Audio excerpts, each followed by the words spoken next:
My question is regarding to today's Dars at Mubarak Masjid.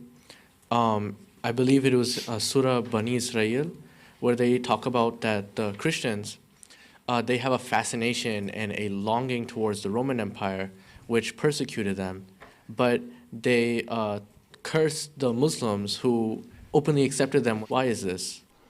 Because we claim that the Holy Prophet ﷺ is the last of the prophets, right?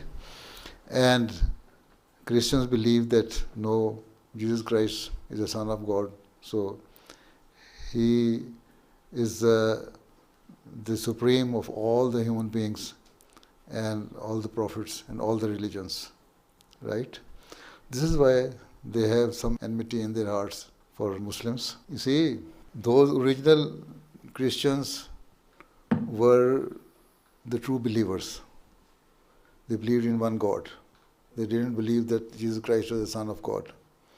But later on, when Christianity spread, the Roman king accepted Christianity and they just distorted the teaching of Christianity and added some of their own traditions and myths of their religion.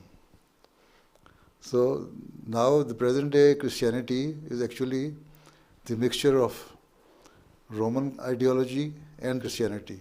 This is why they are not against Romans.